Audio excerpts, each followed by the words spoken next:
Hello नमस्कार दोस्तों, स्वागत है एपीएस लॉ सक्सेस क्लासेज में। आज हम लोग जो पढ़ने वाले हैं, हमारा सब्जेक्ट है विधि शास्त्र का। आज क्लास कितना है? दूसरा क्लास है। पहला क्लास हम लोग देख चुके हैं, उसमें हम लोग विधि शास्त्र का परिचय देखे हैं। परिचय में क्या देखे हैं? विधि शास्त्र है क्या, उस क्या चीज़ से संबंधित है, उसमें क्या चीज़ का अध्ययन किया जाता है, हम लोग इसके बारे में देख रहे थे। तो विधि शास्त्र क्या है? तो विधि का विज्ञान है। ये क्या है? विधि का विज्ञान कैसा है? तो ये खोजबीन करता है। क्या चीज की खोजबीन करता है? तो ये विधि का खोजबीन करता है, जो किसी विधि या विधि प्रणाली में क्या हो सकता है, लागू हो सकता है। और ये सिद्धांतों की खोज करता है। कैसा सिद्धांत? एक निश्चित सिद्धांत की खोज करता है। और ये कैसा होता है सिद्धांत? ये होता है अमूर्त, सामान्य और सैद्धांतिक। अमूर्त, सामान्य और सैद्धांतिक।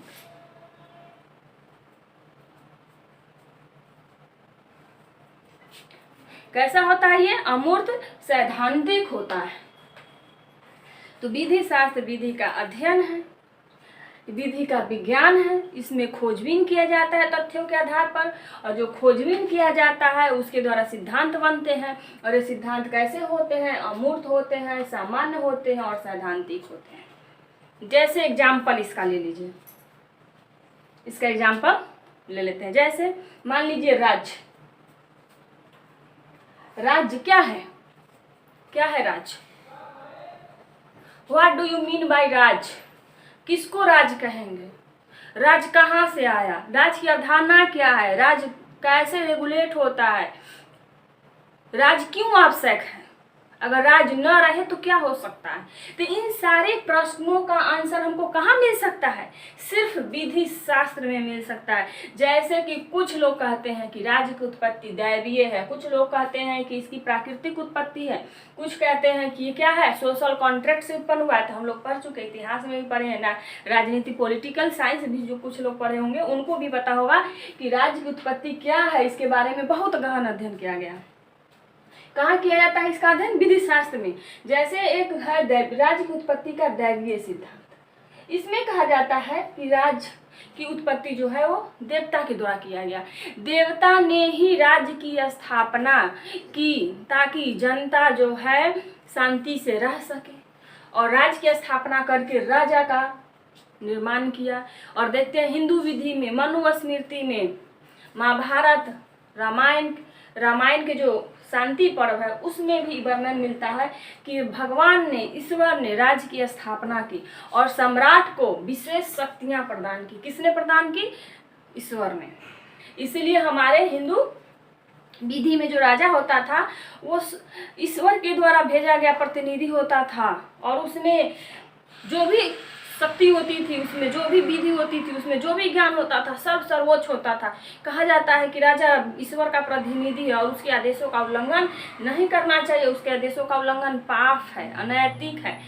राजा नहीं, ईश्वर उसके लिए दंडित करेगा अगर आपने राजा के आदेशों का उल्लंघन किया। तो ये था राज्य का दैवीय उत्पत्ति का सिद्धांत। उसके बाद हॉब्स, लॉक, रूसो आते हैं। इन्होंने सोशल कॉन्ट्रैक्ट का सिद्धांत दिया, सामाजिक समझौता का सिद्धांत। समझौता का सिद्धांत, सामाजिक समझौता। कैसा समझौता?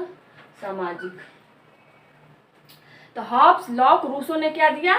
सामाजिक समझौता, सोशल कॉन्ट्रैक्ट थ्योरी। उन्होंने कहा कि सोशल कॉन्ट्रैक्ट थ्योरी के द्वारा राज्य का जन्म हुआ है, और मानव जो है समुदाय में रहने का स्वभाव है, उसका जो स्वभाव है वो अकेले नहीं रहना चाहता, वो समुदाय में रहना चाहता। और समुदाय में रहने के कारण उन्होंने आपस में ही खुद से अपना समझौता करके राज्य को बनाया।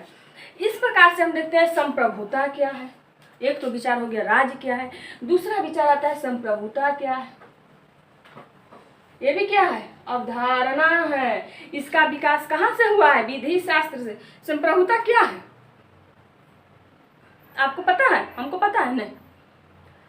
विधि शास्त्र ने हमको बताया कि संप्रभुता क्या है, किसको संप्रभुता कहेंगे, संप्रभुता के लक्षण क्या है, संप्रभुता कहाँ पाया जाता है। इस सारी चीजों का अध्ययन कहाँ करते हैं हम लोग? विधि शास्त्र के अंतर्गत करते हैं। वैसे ही न्याय प्रशासन क्या है? न्याय प्रशासन क्या है? संपत्ति क्या है? संपत्ति के बाद स्वामित्व क्या है? स्वामित्व के बाद कब्जा क्या है? कब्जा के बाद व्यक्ति क्या है? व्यक्ति के बाद विधि क्या है? अधिकार क्या है? कर्तव्य क्या है? ये सब क्या है? ये सब कंसेप्ट है। इस सब कंसेप्ट का विकास कहाँ से हुआ? विधि शास्त्र से हुआ। अब हमको क्या पता अधिकार क्या है, कर्तव्य क्या है? अधिकार किसको कहेंगे? ऐसा कौन सा तत्व है जो किसी चीज को अधिकार बनाता है? वो कौन से तत्व है जो किसी को कर्तव्य बना देता है? क्या है राज, क्या है स्वामित्व, क्या है कब्जा? इन सारे प्रश्नों का विचार कहाँ किया जाता है? उसका विचार किया जाता है विधि शास्त्र में। ये सब कैसे विचार हैं? ये सब जो विचार है वो अमूर्त है, सामान्य है और सैद्धांतिक है। यानी अमूर्त का मतलब कि इनको छू नहीं सकते, इनका कोई रूप देखने के लिए नहीं मिलता। सामान्य है कि ये सारे विधि व्यवस्था में लागू हो सकते हैं, विश्व के किसी भी देश में, किसी भी शासन व्यवस्था में। और सैद्धांतिक का मतलब है कि ये सैद्धांतिक एक सिद्धांत के रूप में है, एक अवधारणा के रूप में है और ये अवधारणा के रूप में ही लागू होता है। तो ये हम लोग समझ गए कि इसका विषय क्षेत्र कहाँ तक जाएगा। आगे हम इसका देखते हैं कि विधि शास्त्र में और अन्य विधि में अंतर क्या है। आज जो हम लोग पढ़ने वाले मेन टॉपिक वो है विधि शास्त्र में और अन्य विधि में अंतर। अंतर जानना बहुत जरूरी है कि आखिर विधि शास्त्र और अन्य विधि में अंतर क्या है। ऐसा कौन सा तत्व है जो विधि शास्त्र को अलग ले जाता है अन्य विधियों से? तो एक तरफ लिख लीजिए विधि शास्त्र, दूसरा तरफ लिखिए अन्य विधि। अन्य विधि या अन्य विषय लिख लीजिए। इसमें अंतर क्या है? दोनों में अंतर, हम लोग अंतर देखने वाले हैं। अब ये दोनों में अंतर क्या है? कौन सा चीज है जो विधि शास्त्र को अन्य विषयों से या अन्य विधियों से अलग कर देता है? तो पहला तो अंतर यही है कि विधि शास्त्र के जो पाठ्यक्रम है, विषय वस्तु है, वो निश्चित नहीं है। ये क्या है? निश्चित नहीं।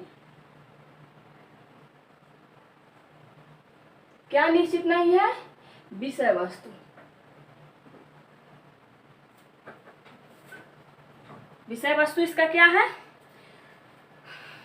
निश्चित नहीं है। जबकि जो अन्य विधियां हैं उसके विषय वस्तु क्या होते हैं? निश्चित होते हैं। यहाँ पे विषय वस्तु क्या होता है? विषय वस्तु निश्चित होता है, निश्चित है। ठीक है, एग्जाम्पल से समझ लीजिए। इसका विषय वस्तु निश्चित नहीं है। निश्चित नहीं है का मतलब है कि क्योंकि अवधारणा है, विचार के लेवल का है। जैसे हम संप्रभुता का अध्ययन करते हैं तो हम खोज करते हैं कि संप्रभुता कैसी होनी चाहिए, उसका क्या क्या आवश्यक तत्व होना चाहिए, किस समाज में संप्रभुता पाई जाती है और समाज में कहाँ पर संप्रभुता निवास करती है और समाज में संप्रभुता को कैसे रेगुलेट किया जाए। तो इन सारी चीज़ों का हम यहाँ पे उत्तर खोजते हैं और उसका विषय वस्तु निश्चित नहीं होता है। वो हमारे खोज पर निर्भर करता है कि हमारा विचार और हमारा दिमाग कहाँ तक सोच सकता है, हमारी सोचने की क्षमता कहाँ तक है, हम वहाँ तक सोच सकते हैं इसके बारे में। जबकि दूसरी तरफ है कि अन्य विषय जो है या अन्य विधियाँ हैं उनकी विषय वस्तु जो होती है वो निश्चित है। जैसे कि संविदा विधि ले लीजिए, अकृत विधि ले लीजिए, पारिवारिक विधि ले लीजिए, ये सब क्या है? निश्चित है। ये परिवार के बारे में अध्ययन करते हैं। संविदा विधि, संविदा के बारे में। संविदा क्या है?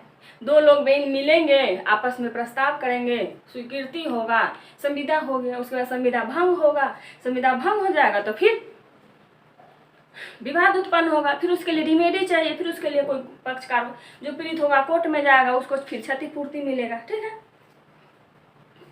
तो यह है इसका पहला अंतर कि विषय वस्तु इसका निश्चित होता है। जैसे संविदा हो गया, चाहे अकृत पारिवारिक विधि हो गई। पारिवारिक विधि में भी क्या है? परिवार है, बच्चे हैं, उनका आपस में कैसे संबंध होना चाहिए, कौन किसका भरण पोषण करेगा। अगर वैवाहिक दंपति हैं, पति पत्नी अलग होते हैं तो कैसे अलग हो सकते हैं, उनका भरण पोषण कर देगा, ये सब करते हैं। तो इसमें निश्चित विषय वस्तु है जिसका हम अध्ययन करते हैं। दूसरा है स्रोत। स्रोत के बारे में अंतर है। विधि शास्त्र का कोई प्राधिकारिक स्रोत नहीं है। क्या है इसका?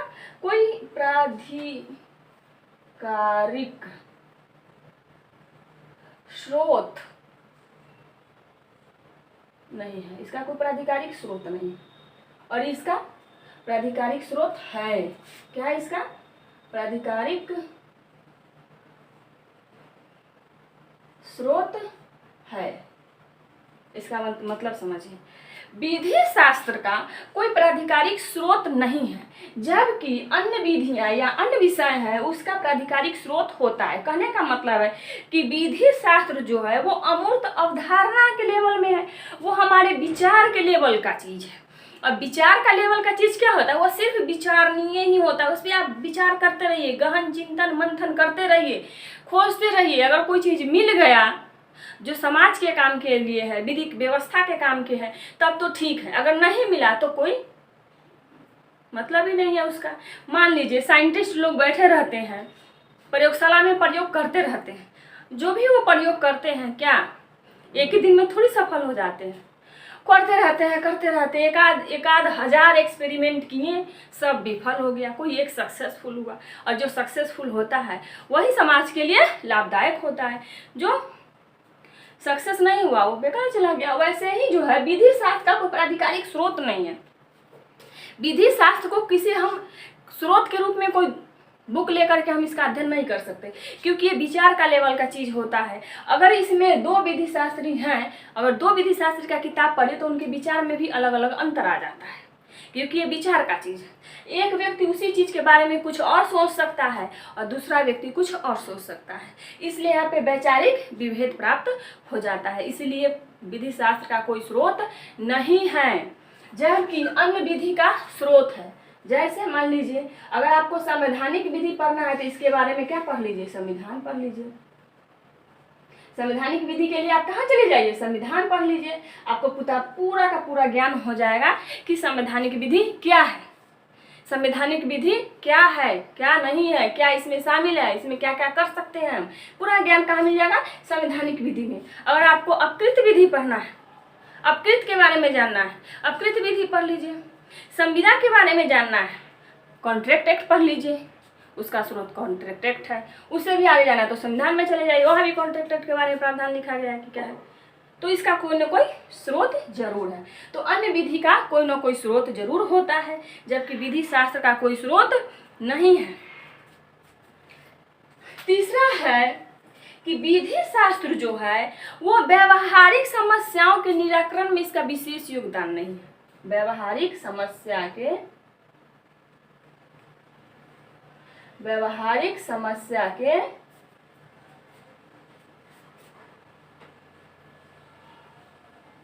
निराकरण में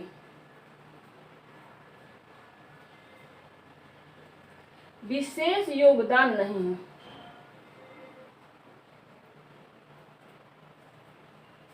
विशेष योगदान नहीं है, जबकि ये व्यवहारिक समस्या के लिए है।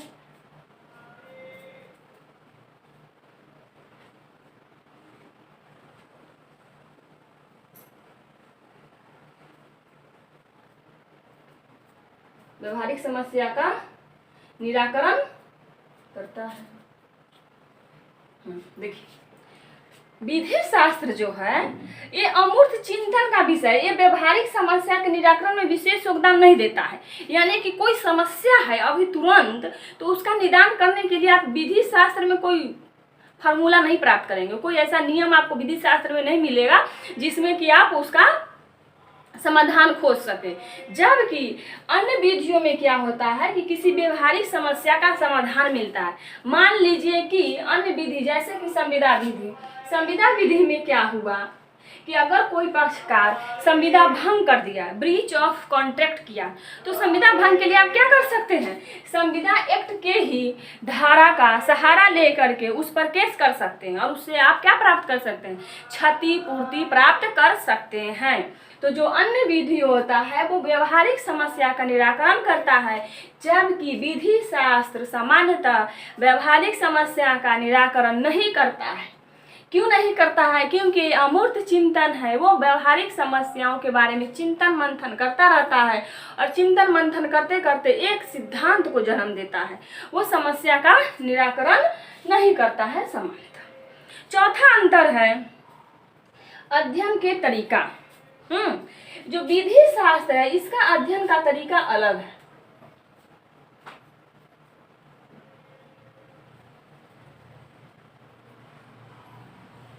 अध्ययन का तरीका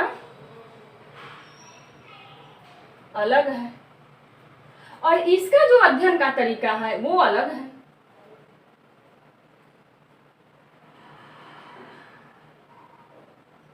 अलग तरीका है इसका।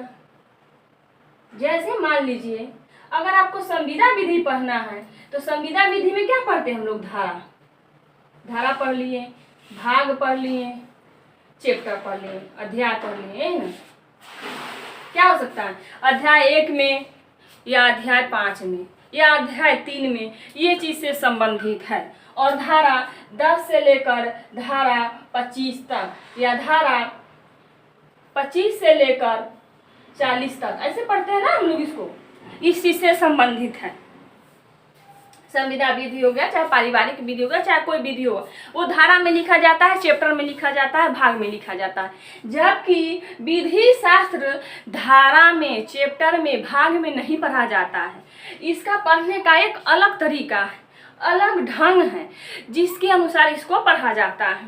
वो इसका एक पद्धति है जिस पद्धति को फॉलो करके हम लोग अमूर्त चिंतन करते रहते हैं, समस्याओं का निराकरण के बारे में सोचते रहते हैं और सोचते सोचते एक नया सिद्धांत का जन्म होता है। इसलिए दोनों के अध्ययन का जो तरीका है उसको लेकर के अंतर है। आप इसको लिख लीजिए। चौथा अंतर हो गया। अब पांचवा अंतर। पांचवा अंतर इसमें क्या है? विधि शास्त्र जो है व्यक्तिगत तौर पर उत्पन्न परिणामों की बात नहीं करता है। ये क्या नहीं करता है? व्यक्तिगत तौर पर उत्पन्न परिणाम की बात नहीं करता। क्या नहीं करता है? व्यक्तिगत तौर पर उत्पन्न परिणाम की बात नहीं करता है। जबकि यहाँ पे क्या है? व्यक्तिगत तौर पर उत्पन्न परिणाम की बात ही किया जाता है। यहाँ पे क्या किया जाता है? व्यक्तिगत तौर पर उत्पन्न परिणाम की बात किया जाता है।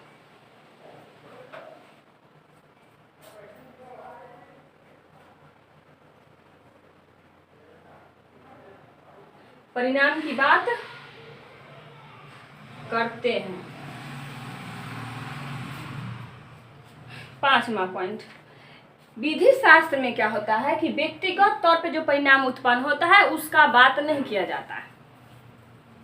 जबकि अन्य विधि में या अन्य विषय में क्या होता है कि व्यक्तिगत तौर पे जो भी परिणाम उत्पन्न होता है उस पे विचार किया जाता है, उस पे बात किया जाता है। जैसे कि यहाँ व्यक्तिगत तौर पे मान लीजिए संविदा भंग हुआ, संविदा भंग होने पे क्षतिपूर्ति मिलेगा। क्षतिपूर्ति कितना मिलेगा, कौन देगा, किस संपत्ति से दिया जाएगा, इस सारा विचार यहाँ किया जाएगा।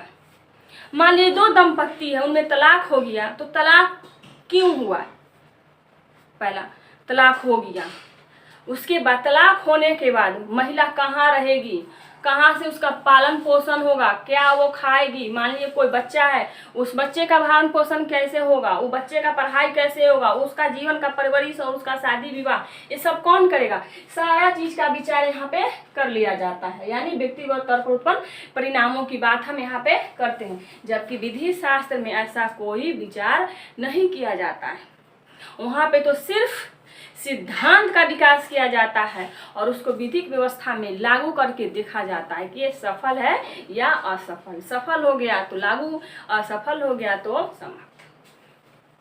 तो हम लोग अभी क्या देख रहे थे विधि शास्त्र और अन्य विषय में अंतर। तो इसमें 5 अंतर है। पहला तो कि विधि शास्त्र का विषय वस्तु निश्चित नहीं होता है, अन्य विधियों का विषय वस्तु निश्चित होता है। दूसरा, विधि शास्त्र का कोई प्राधिकारिक स्रोत नहीं है, सोर्स नहीं है, जबकि अन्य विधियों का स्रोत होता है। तीसरा कि यह विधि शास्त्र जो है किसी व्यवहारिक समस्या के समाधान में योगदान नहीं देता है, जबकि अन्य विधियां व्यवहारिक समस्या के समाधान में योगदान देती हैं। चौथा है कि इसका अध्ययन का तरीका जो है अलग है और अन्य विधियों का जो अध्ययन का तरीका है वो अलग है। पांचवा है ये व्यक्तिगत तौर पर उत्पन्न परिणाम की बात नहीं करता है, जबकि अन्य विधियां या अन्य विषय व्यक्तिगत तौर पर उत्पन्न परिणाम की बात भी करता है। तो हम लोग ये टॉपिक देख लिए। अब अगला देखेंगे कि इम्पोर्टेंस क्या है, विधि शास्त्र के अध्ययन का महत्व क्या है। इसको अब हम लोग मिटाते हैं। इसको जरूर से ध्यान से रख लीजिएगा, क्योंकि आपको ये समझने के लिए बहुत आवश्यक है कि विधि शास्त्र का अन्य विधियों से अलग क्यों है, उसका अलग महत्व क्यों है, अलग क्यों है, उसका अलग अध्ययन क्यों किया जाता है। तो ये 5 ही पॉइंट है जिसके आधार पे हम अलग कर सकते हैं और आपको ये ध्यान में होना चाहिए, क्योंकि कभी कभी इस पर क्वेश्चन पूछ लिया जाता है कि क्यों अलग है, तो आपको थोड़ा सा पता रहेगा, जानकारी रहेगी, तो आप इसके आधार पे आंसर खोज पाएंगे। दूसरा है विधि शास्त्र के अध्ययन का महत्व क्या है। विधि शास्त्र के अध्ययन का महत्व, विधि शास्त्र के अध्ययन का महत्व, इम्पोर्टेंस क्या है, महत्व क्या है, हम लोग इसको क्यों पढ़ते हैं, इसका क्या महत्व है पढ़ने का। तो सबसे पहला तो महत्व यही है कि ये हमको गहन ज्ञान प्रदान करता है। क्या प्रदान करता है? ये गंभीर ज्ञान प्रदान करता है। ये गंभीर ज्ञान की शाखा है, गंभीर या गहन कहिए, गहन ज्ञान की शाखा है। क्या है ये? गंभीर या गहन ज्ञान की शाखा है। ये इसके जो अध्ययन हम करते हैं वो है आंतरिक दिलचस्पी। ये विधि के बारे में, संप्रभुता के बारे में, राज्य के बारे में जानने में है एक विधि के छात्र को या एक राजनीति के छात्र को दिलचस्पी उत्पन्न करता है कि आप उसके बारे में जानें कि क्या है संप्रभुता, क्या है राज्य, क्या है प्रधानमंत्री, क्या है मुख्यमंत्री, क्या है अधिकार, क्या है कर्तव्य, ये सब क्यों आवश्यक है और ये सब है क्या, इनका विकास कैसे हुआ, इसको कहाँ किसको दिया जा सकता है, किसको नहीं दिया जा सकता है आदि। तो ये क्या है, हमारा गहन अध्ययन को बढ़ावा देता है। विधि शास्त्र का अध्ययन हम इसलिए भी करते हैं क्योंकि ये हमारे ज्ञान को गंभीरता प्रदान करता है, हमारे अध्ययन को गहनता में ले जाता है। दूसरा इसका महत्व है कि हमारी चिंतनशीलता को प्रखर बनाता है।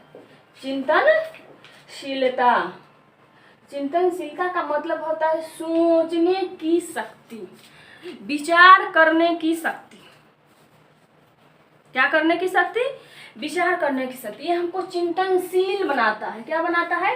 चिंतनशील बनाता है। आप सोचिए, आप विचार करिए। अगर लोकतंत्र है, हम लोग लोकतंत्र में जी रहे हैं, डेमोक्रेसी लागू है, लेकिन भ्रष्टाचार का लेवल इतना ज़्यादा बढ़ा हुआ है कि पैसा दे करके वोट खरीद लिया जा रहा है। नेता 2 साल पहले से तैयारी करते हैं, चुनाव से पहले पैसा बांट दिया जाता है, वोट ले लिया जाता है। जनता को पैसा से काम है, नेता को वोट से काम है। जनता भी खुश, नेता भी खुश। क्या लोकतंत्र स्थापित करने का यही उद्देश्य था? आज यही मुद्दा हम विधि विशेषज्ञ के सामने है कि लोकतंत्र में ऐसा कौन सा सुधार किया जाए कि ये समस्या का समाधान हो जाए। क्या? फेयर चुनाव हो, निष्पक्ष स्वच्छ चुनाव हो सके, लोग अपने हिसाब के व्यक्ति को नेता चुन सके और लोकतंत्र को सफल बनाया जा सके। यानी कि अब हमारे सामने लोकतंत्र को सफल बनाना क्या है, चुनौती के रूप में आ चुका है। और इसका अध्ययन कौन कर रहा है? आज के विधि विद्यार्थी कर रहे हैं, चिंतनशील प्राणी कर रहा है। जो भी विधि विशेषज्ञ है देश दुनिया में, वो सब इसके तरफ लगातार सोच विचार कर रहे हैं। तो ये दूसरा इसका महत्व है कि हमारी चिंतनशीलता को बढ़ाता है। तीसरा क्या है? तीसरा है तार्किक विश्लेषण। तार्किक विश्लेषण को बढ़ाता है। तार्किक विश्लेषण की क्षमता को विकास करता है। तार्किक विश्लेषण का विकास करता है। यानी विधि शास्त्र का जब आप अध्ययन करते हैं तो ये आपके अंदर तर्क उत्पन्न करता है। तथ्यों के आधार पे आपका रीजन डेवलप करता है, आपको सोचने के लिए मजबूर करता है। आप किताब में कुछ और पढ़ते हैं, व्यवहार में कुछ और हो रहा है। पढ़ते हैं न्याय की स्थापना करिए, लोगों में समानता हो। जब हम समाज में जाते हैं, रियल में देखते हैं तो देखते हैं कि यहाँ तो असमानता ही असमानता भरा हुआ है। तो हम फिर तार्किक होते हैं, फिर चीज़ों का तार्किक विश्लेषण करते हैं कि आखिर अब हम इसका कैसे समाधान करें, कैसे हम इस समस्या का निपटारा करें, आखिर कौन सी पद्धति अपनाई जाए कि ऐसा जो समस्याएं समाज के सामने हैं वो क्या हो, खत्म हो सके। तो ये विद्यार्थी को यानी विधि शास्त्री को तार्किक विश्लेषण करने में मदद करता है। यानी ये क्या करता है, आपकी तर्क को या तार्किक क्षमता को बढ़ाता है। और एक अधिवक्ता या विधि का ज्ञाता जो जितना तार्किक होगा उसका विधि का ज्ञान उतना ही प्रखर माना जाएगा, उतना ही अच्छा माना जाएगा। तो इसका तीसरा अध्ययन का महत्व हो गया कि ये हमको तार्किक विश्लेषण करने में सक्षम बनाता है। चौथा, इससे व्यक्तित्व का विकास होता है। विधि शास्त्र के अध्ययन से क्या होता है, व्यक्तित्व का विकास होता है। कैसे विकास होता है? एक विधि शास्त्री रहिए, एक न्यायाधीश रहिए या एक आप अच्छे एडवोकेट होइए, तीनों अच्छा बनने के लिए आपको क्या होना चाहिए, विधि शास्त्र का अच्छा ज्ञान होना चाहिए। जिसको विधि शास्त्र का अच्छा ज्ञान होता है वो अच्छा वक्ता बन सकता है, अच्छा टीचर बन सकता है, अच्छा अधिवक्ता बन सकता है, अच्छा न्यायाधीश बन सकता है। क्योंकि जब आप न्यायाधीश बनते हैं, जजमेंट लिखते हैं, तो आप किसी न किसी विधि शास्त्र के किसी न किसी सिद्धांत को, किसी न किसी विचारधारा को फॉलो करते हुए अपना जजमेंट लिखते हैं। यानी कि ताकि आप एक अच्छे वक्ता बन सके, अधिवक्ता बन सके और न्यायाधीश बन सके। ये खुले मस्तिष्क को प्रोत्साहन देता है। क्या करता है? खुले मस्तिष्क, खुला दिमाग। खुला दिमाग मतलब कि आप चीज़ों पे खुले दिमाग से बहस करिए। कोई ऐसा नहीं कि उसके पक्ष में पक्षपात कर रहे हैं। अगर लोकतंत्र है तो लोकतंत्र के बारे में खुल के बोलिए कि लोकतंत्र के समक्ष आज क्या समस्याएं आ रही हैं। भारत में नहीं, विश्व के हर देश में कहीं ना कहीं भ्रष्टाचार आ ही रहा है। नेता वोट खरीद ले रहे हैं, जनता को पैसा दे देते हैं, उनको बलगला देते हैं, वोट खरीद लिए, वोट मिल गया, जीत गए, उसके बाद जनता के पास नहीं जाते, जनता से नहीं पूछते, उनकी समस्याओं का समाधान नहीं होता, वो अपने ही स्वार्थ को पूरा करने में लगे रहते हैं। तो ये क्या है? ये तो खुला हुआ प्रश्न है, खुला हुआ समस्या है, सबको पता है। इस पे खुले दिमाग से बहस करने के लिए आमंत्रित करता है कौन? विधि शास्त्र। यानी कि विधि शास्त्र के अध्ययन का एक महत्व ये भी है कि आपके वो खुले विचार, खुले दिमाग को प्रोत्साहन देता है, आपके व्यक्तित्व को विकास करता है। पांचवा है कि ये अन्य विषयों के अध्ययन में सुधार लाता है। अध्ययन में सुधार लाता है। मतलब कहने का मतलब हुआ कि जब आप विधि शास्त्र पढ़ते हैं तो विधि शास्त्र अन्य विषयों के अध्ययन में सुधार लाने की प्रेरणा देता है। सुधार लाने की प्रेरणा देता है। प्रेरणा कैसे देता है?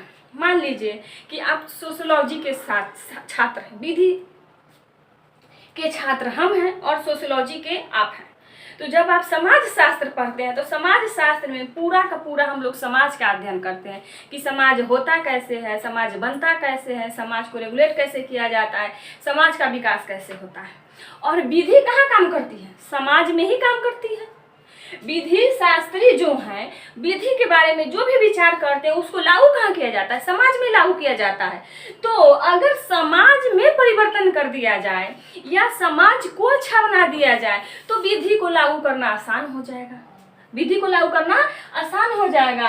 अतः विधि शास्त्र का जब हम अध्ययन करते हैं तो अन्य विषयों के अध्ययन में भी सुधार आ जाता है, उसके अध्ययन में सुधार करने की प्रेरणा मिलती है। अगर एक समाज शास्त्री को विधि का भी ज्ञान हो जाए तो क्या होगा? वो समाज शास्त्र में क्या कर सकता है? सुधार ला सकता है, समाज में सुधार कर सकता है। तो विधि शास्त्र जो है अन्य विषयों को भी प्रभावित करता है, अन्य क्षेत्र को भी प्रभावित करता है, उसमें सुधार लाने की प्रेरणा देता है। और जब अन्य विधियां भी सुधर जाएंगी या अन्य क्षेत्र में सुधार हो जाएगा तो विधि शास्त्र यानी विधि के सिद्धांतों को लागू करना क्या होगा? बहुत आसान हो जाएगा। तो ये अन्य विधियों में सुधार की प्रेरणा भी देता है। हम लोग ये देखें। और छठवां इसकी विशेषता है कि सैद्धांतिक तो है ही, साथ साथ इसका व्यवहारिक पक्ष भी है। सैद्धांतिक के साथ साथ व्यवहारिक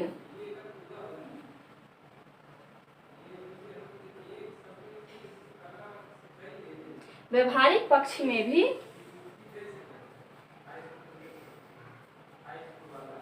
महत्व है। जो विधि शास्त्र है, जो हम इसका अध्ययन करते हैं,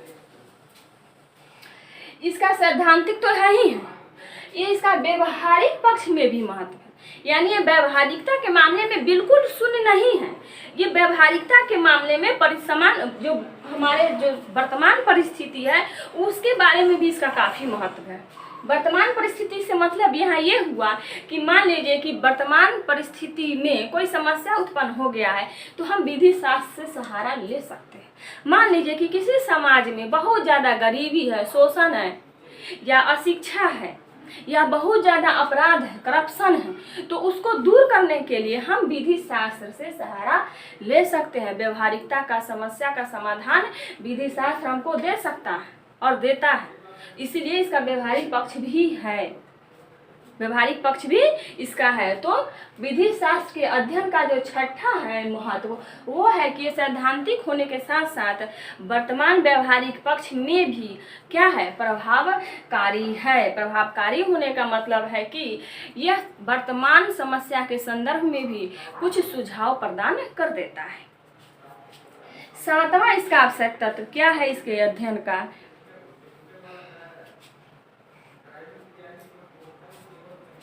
सातवां इसका है अध्ययन का महत्व कि ये सामाजिक समस्या जो है उसका समाधान बताता है। क्या बताता है? सामाजिक समस्या का समाधान। जो भी सामाजिक समस्या उत्पन्न होता है उसका समाधान कहाँ पे खोजा जाता है? विधि शास्त्र में। समाज के सामने जब भी कोई चैलेंज आता है तो उस सामाजिक समस्या के समाधान के लिए और न्याय की सार्थकता, न्याय की स्थापना करने के लिए हम लोग क्या करते हैं?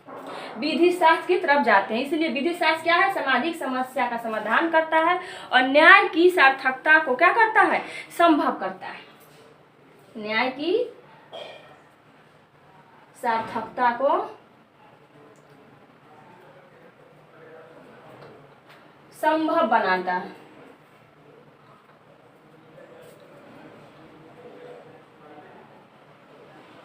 जैसे मान लीजिए कि कोई ऐसा केस आ जाता है न्यायालय के सामने में जिसके बारे में कोई विधि ही नहीं है या कोई विधि का प्रावधान ही नहीं है, तो क्या उसमें मजिस्ट्रेट या न्यायाधीश जजमेंट नहीं देता है?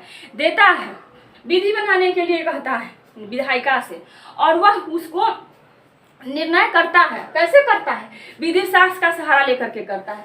इसीलिए कोई सामाजिक समस्या उत्पन्न होता है या न्याय की विफलता होने वाली होती है तो वहाँ पे विधि शास्त्र क्या करता है? न्याय की सार्थकता को स्थापित करता है और सामाजिक समस्या के समाधान का रास्ता दिखाता है। जैसे कि निर्भया हत्याकांड में हमारे पास कोई प्रावधान नहीं था कि एक चलते हुए गाड़ी में अगर किसी लड़की के साथ गैंग रेप किया जाता है तो क्या दंड दिया जाए। अगर उसमें वयस्क और अवयस्क दोनों शामिल हो तब क्या हो, खास करके तो हमारा जो आईपीसी का प्रावधान था इस संबंध में अपर्याप्त था। तो हम लोग देखते हैं कि इसमें सुप्रीम कोर्ट ने क्या किया, जजमेंट तो दिया ही, साथ में विधायिका को एक शक्तिशाली और कठोर विधि बनाने का आदेश भी दिया गया और विधायिका ने उसके तुरंत बाद कठोर विधि बना करके धारा आईपीसी की धारा 375 376 में पर्याप्त संशोधन कर दिया गया और दंड को कठोर बना दिया गया। ये कहाँ से आया, यही सामाजिक समस्या का समाधान और न्याय की सार्थकता को संभव बनाने के लिए विधि शास्त्र का अध्ययन किया गया।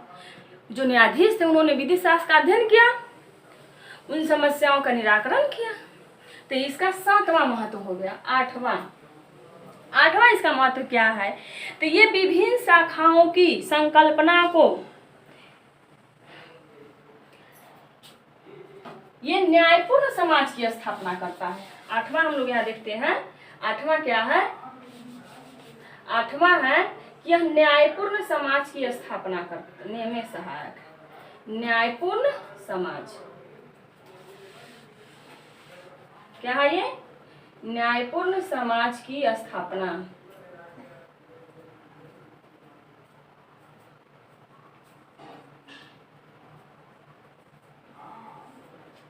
क्या करता है ये, विधि शास्त्र का अध्ययन हमको क्या चीज में योगदान देता है, तो न्यायपूर्ण समाज की स्थापना में भी इसका महत्व है। यानी विधि शास्त्र का अध्ययन हम लोग न्यायपूर्ण समाज की स्थापना के लिए भी करते हैं। तो हम लोग पूरा 8 इसका महत्व पढ़ें। क्या चीज का महत्व पढ़ें, अध्ययन का महत्व, विधि शास्त्र का अध्ययन क्यों करना चाहिए या विधि शास्त्र के अध्ययन का महत्व क्या है। तो इसके टोटल 8 महत्व है जो कि आपको पढ़ाया गया। इसको अच्छे से याद कर लीजिएगा, कहीं नोट डाउन कर लीजिए ताकि आपको पता रहे कि इसका अध्ययन का क्या महत्व है। और आगे जब हम लोग अगले क्लास पढ़ेंगे तो इसी को आगे हम लोग कंटिन्यू करते हुए इसकी परिभाषा और बाकी का चीज़ें देखेंगे। लेकिन आज जो पढ़ाया गया है ये बहुत महत्वपूर्ण है कि इसका अध्ययन का महत्व क्या है। तो इसको हम लोग एक बार रिवाइज कर लेते हैं कि इसका अध्ययन का महत्व क्या है। तो पहले कि आपको गहनशील बनाता है, आपके अध्ययन और आपके विचार को गहनशील बनाता है। दूसरा है कि आपको चिंतनशील बनाता है, आपके सोचने की शक्ति को बहुत बड़ा करता है, ब्रॉड लेवल पे ले जाता है। उसके बाद क्या है, आपकी तार्किक बनाता है, आपका तार्किक जो बुद्धि है उसको तार्किक बनाता है, आपका तर्क विकसित करता है, आपको हर चीज़ को रीजन के आधार पे सोचने के लिए मजबूर करता है। विधि क्या है, क्यों है, क्या है, इसका महत्व क्या है, जरूरत क्या है, ये सब जब आपका विधि पढ़ लेंगे तो फिर आपके दिमाग में ये सब क्वेश्चन घूमने लगेगा। चौथा, ये व्यक्तित्व का विकास करता है, आपका जो मस्तिष्क है उसको खुले मस्तिष्क का विकास करता है। उसका है कि इसका अन्य विधियों में भी सुधार लाने की प्रेरणा देता है। 5वां क्या है कि अन्य विधियों में सुधार लाने की प्रेरणा देता है। छठा है कि सैद्धांतिक के साथ साथ इसका व्यवहारिक पक्ष भी है। व्यवहारिक पक्ष के साथ मतलब है कि ये व्यवहारिक समस्याओं के समाधान पर भी ध्यान देता है। दूसरा है कि सातवां है कि सामाजिक समस्या के समाधान को भी बताता है, यानी ये सामाजिक समस्या का समाधान करता है और न्याय की सार्थकता को स्थापित करता है। और अंतिम है कि ये न्यायपूर्ण समाज की स्थापना करता है और न्यायपूर्ण समाज की स्थापना में सहायक है, यानी आपको ये सहायता प्रदान करता है कि आप यानी विधि शास्त्री कैसे एक न्यायपूर्ण समाज की स्थापना कर सकता है। यानी विधि शास्त्र का अध्ययन करने के बाद एक विधि शास्त्री न्यायपूर्ण समाज की स्थापना कर सकता है। यानी विधि शास्त्र आपको इस योग्य बनाता है कि आप न्यायपूर्ण समाज की स्थापना कर सकें। तो आज का क्लास यहीं ख़त्म होता है। आप लोग इसको ज़्यादा से ज़्यादा सब्सक्राइब करिए, शेयर करिए, लाइक करिए ताकि ज़्यादा से ज़्यादा लोग इसको देख सकें, जुड़ सकें और हमको पढ़ाने में और ज़्यादा इंटरेस्ट आए और मैं और अच्छे से मेहनत से पढ़ा सकूं और आप लोगों को और अच्छा से अच्छा ज्ञान प्राप्त हो सके। धन्यवाद।